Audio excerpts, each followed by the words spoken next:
Hi, Steve Summers and Robby Boydstun for educ.com. Robby, here we are in January. Topic obviously is recruiting, so what's going on? Well, talked to a couple of people this week. We're getting to the home stretch of recruiting here, just a few weeks left, so Oregon's going to be really aggressive. The Chip Kelly thing was really big news since we last talked. There haven't been any new recruits, but Chip Kelly announced he's coming back to Oregon. That could have a major effect on recruiting. The good thing is for Oregon commits that are verbally committed right now, most of them said it wouldn't have mattered anyway. They knew about the Helfrich transfer or takeover, and that was not a problem to them. So that's got to be a sign of confidence for at least that. But talked to Jawan Williams, a talented two-way player back east this week, and he said Oregon is his front runner right now. He's leaning towards them. He's got to take one more trip to Vanderbilt, and that'll be coming next week. But after that, he will be weighing his options between Oregon, Notre Dame, and Vanderbilt. And it sounds like, unless something spectacular happens on the Vanderbilt trip, he could be one of the next Ducks to verbally commit. And go ahead. Oh, and also I talked to Austin Hooper last night. Initial reports about a week ago saw that he was just considering just a couple schools, and it looked like the Oregon schools were out. Talked to him this week, and he said no. He's still trying to get a official visit scheduled, and that nothing's been set in stone yet, but it should be happening. He might take a trip to Oregon State as well, and that he still has 5 schools he's considering, not just 2. Now, yesterday, on Friday, Anthony Wallace announced his intentions of transferring, so that does impact the Oregon depth at linebacker. They still have some linebackers, though, coming in on visits, correct? Yes, they do. And what fans shouldn't worry about right now is that Oregon will have people coming in right now who can play at the linebacker position. You've got Danny Mattingly, who is slotted to be a middle linebacker as of right now. Joe Walker, who's a JUCO transfer, has a lot of experience right now. He can come in and probably fill that hole where Wallace left it. They will want to go out and try and bring in some linebacker types.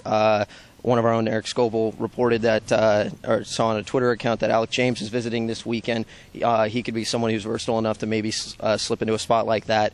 It's going to depend here in the next couple of weeks how aggressive Oregon wants to get with recruiting. There could be big names. We just don't know who right now, and so we're just going to have to wait to see what pops up here in the next couple of days.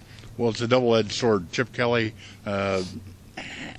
talked to the NFL, obviously, but now has decided that he's going to stay at Oregon, certainly for this year, and one has to wonder, because of the sort of a play back and forth with the NFL teams, if Chip Kelly sort of removed his name now from consideration from NFL teams, as they're not going to spend the time. They're going to be looking for replacement coaches and on those times that there are openings in the NFL. But anyway, it's a double-edged sword, because though Chip Kelly's back, the recruiting information really is not real plentiful and not yet, but I think that will pick up here. I think that the people who are waiting right now, who haven't made decisions, I mean, you got to remember there were quite a few people Oregon was hoping might commit during the All-American games. That did not happen. So then it came down to waiting for Chip Kelly. Is he staying? Is he going? Sounds like he's staying. So how will that affect it? And a lot of the kids that are left now were ones that might factor in that head coach. I want to play for that head coach. And so they might be waiting to see those shakedowns. And, but you're going to see people like, for example, recent USC decommit, Kylie Fitz, just said he was interested in Oregon. That could be another player Oregon all of a sudden has access to go out and get. And you're going to see a lot of players kind of shuffle around here, I think, in the last couple of weeks, but there's going to be important visits coming in. Like I said, Miles Jack's going to be one of the last people or it will be the last visit he takes before Oregon, or before signing day. So Oregon will get the last chance to impress him, and we've seen in the past that Oregon has the ability to, switch minds at the last minute. So I think prepare for a busy last couple of weeks. Well, when you say switch minds at the last minute, we know over the last couple of years that Chip Kelly and his staff have brought in some big names, right? DeAnthony Thomas, Eric Armstead, both were considered the top players, top prep players coming out of high school in the years that they were being recruited. Right. So anyway, it will be a real fun trip down the road because as sort of the security conscious ducks, as far as the information leaking out goes, eventually the news does come out, so it's going to be a fun ride. Oh, yeah, yeah. And another official visit that I should mention before we get out of here is Tanner McAvoy, a JUCO quarterback. He's very mobile. I've seen a lot of posts saying, why would Oregon be interested at 6'6", 215? Doesn't seem like your typical Oregon system quarterback. And just watching highlights on him, he's pretty impressive, actually. Very mobile.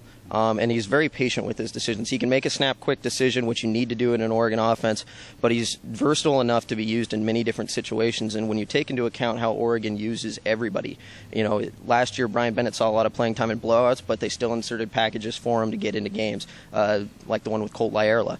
So you look at a guy like McAvoy, and it's not could he run Oregon system as a whole, it's where could they put him to make him effective.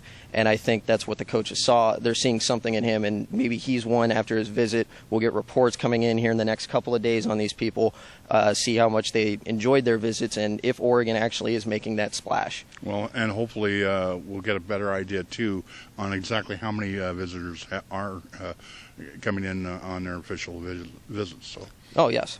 So, anyway, so a lot to look forward to in the next few weeks. So for Robby Boydstun, this is Steve Summers at educ.com.